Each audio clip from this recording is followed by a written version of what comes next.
Assalamualaikum warahmatullahi wabarakatuh. Nama saya Nur Rafni dengan NIM 8605328834 UP BJJ UT Medan. Pada kesempatan ini saya ingin mempresentasikan pada mata kuliah Inovasi Pembelajaran. Adapun yang pertama yang ingin saya presentasikan adalah bagaimana cara kerja dan manfaat praktis dari sistem asesmen adaptif berbasis EA. Tunjukkan bagaimana cara menggunakannya secara sederhana. Kemudian yang kedua,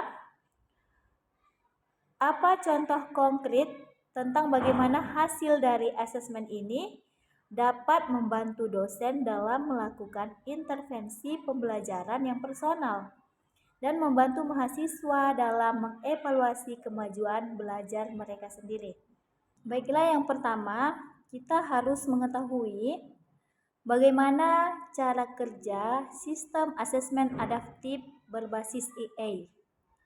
Sistem asesmen adaptif berbasis EA atau Artificial Intelligence adalah jenis penilaian yang menyesuaikan tingkat kesulitan soal secara real-time berdasarkan respon siswa terhadap soal-soal sebelumnya. Ini berbeda dari tes standar, di mana semua siswa menerima soal yang sama. Nah, dalam hal ini kita harus melalui prinsip kerja. Yang pertama itu memulainya dengan soal awal, di mana seorang siswa memulai dengan satu set soal tingkat kesulitan menengah. Kemudian yang kedua, evaluasi jawaban. Setelah siswa menjawab sistem EA atau menggunakan model seperti item response theory atau machine learning. Kemudian yang ketiga, penyesuaian berkelanjutan, di mana proses ini terus berlanjut dengan sistem secara dinamis memilih soal dari bank soal yang paling informatif untuk menentukan tingkat kemampuan siswa. Tujuannya adalah menemukan tingkat kesulitan di mana siswa memiliki peluang 50% untuk menjawab soal dengan benar. Kemudian yang keempat, menghitung kemampuan.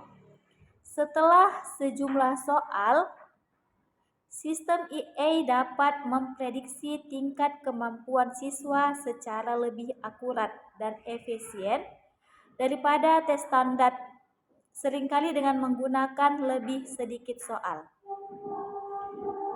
Adapun manfaat praktisnya adalah sistem asesmen adaptif memberikan manfaat signifikan bagi guru maupun siswa. Nah, di sini manfaat signifikan untuk siswa yang pertama, pengalaman belajar yang dipersonalisasi. Maksudnya, siswa tidak merasa terlalu bosan atau soal terlalu mudah atau terlalu frustasi. Pengertiannya soalnya terlalu sulit.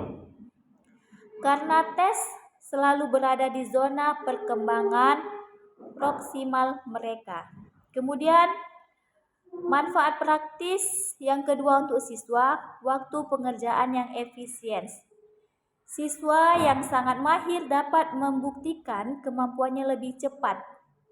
Dan siswa yang kurang mahir tidak perlu menghabiskan waktu pada soal yang jauh di luar jangkauan mereka.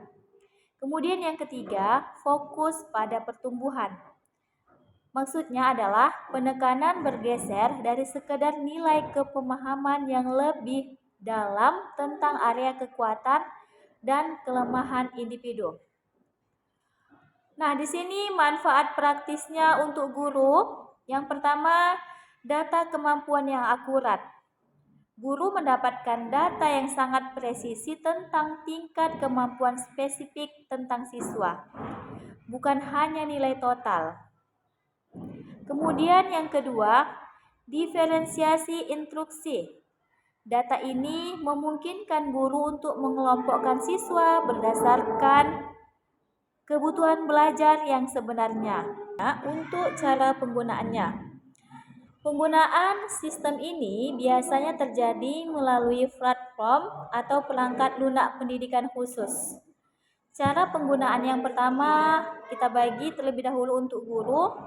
Yang pertama itu penyediaan konten, di mana guru memastikan bahwa bank soal yang akan digunakan oleh sistem sudah tersedia di platform. Kemudian, peluncuran tes. Guru menugaskan asesmen adaptif kepada kelas melalui platform. Kemudian yang ketiga, pemantauan. Guru memantau kemajuan siswa secara real time atau setelah tes selesai. Selanjutnya yang keempat, aksi berbasis data, di mana guru menganalisis laporan otomatis yang dihasilkan. Laporan ini biasanya menunjukkan yang pertama tingkat kemampuan melalui skor, kemudian yang kedua kekuatan atau kelemahan yang berkaitan dengan topik. Yang kelima adalah tindak lanjut, di mana berdasarkan laporan, guru menyesuaikan rencana pelajaran atau memberikan intervensi atau tugas tambahan yang ditargetkan. Sedangkan cara penggunaannya untuk siswa, yang pertama, akses dan mulai. Siswa masuk ke platform dan memulai tes yang ditugaskan. Yang kedua, siswa menjawab soal. Kemudian yang ketiga, progres adaptif. Sistem akan secara otomatis menyesuaikan tingkat kesulitan. Soal yang muncul di layar siswa berdasarkan jawaban mereka sebelumnya. Dan yang keempat adalah selesai. Siswa menyelesaikan tes dan skor kemampuan mereka atau umpan balik tersedia yang dapat memandu mereka ke materi belajar berikutnya yang paling sesuai. Kita ambil sebuah contoh. Seorang dosen dengan mata kuliah menulis karya ilmiah, memberikan asesmen berupa draft esai akademik. Asesmen ini dinilai berdasarkan 4 dimensi utama. Yang pertama itu A, sama dengan struktur dan organisasi paragraf. Yang kedua itu B, tentang tata bahasa dan ejaan. Yang ketiga itu C, tentang argumen dan logika berpikir. Dan yang keempat itu D, tentang sitasi dan daftar pustaka. Yang pertama, intervensi pembelajaran personal untuk dosen. Dosen harus menganalisis hasil asesmen draft esai dari beberapa mahasiswa. Kemudian, apa saja intervensi yang dilakukan oleh dosen? Yang pertama itu penyediaan modul belajar berbeda pada mahasiswa yang pertama, yang kedua, dan yang ketiga. Kemudian, dosen harus membimbing arah diskusi kelas. Di sini dosen melihat banyak mahasiswa, sekitar 50% memiliki skor rendah di dimensi A atau struktur paragraf. Oleh karena itu, di pertemuan berikutnya dosen mengadakan sesi lokarya atau workshop selama 30 menit yang fokus pada teknik menulis, kalimat topik, kalimat pendukung, dan kalimat penutup dalam satu paragraf. Kemudian, hasilnya, dosen melakukan intervensi yang sangat spesifik dan efektif. Tidak semua mahasiswa dipaksa mendengarkan materi tata bahasa jika mereka sudah menguasainya. Mereka hanya menerima dosis intervensi yang dibutuhkan sesuai kelemahan masing-masing.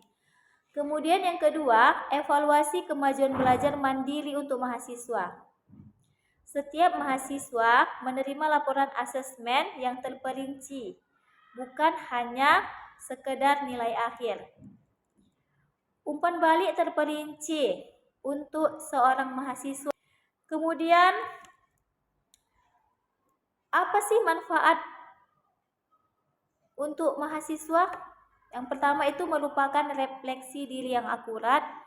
Kemudian yang kedua, pembuatan rencana aksi mandiri. Yang ketiga, pengukuran kemajuan. Adapun dari kesimpulannya adalah hasil asesmen yang detail menjadi peta jalan yang memandu baik dosen atau untuk intervensi yang ditargetkan maupun mahasiswa untuk evaluasi dan perbaikan mandiri.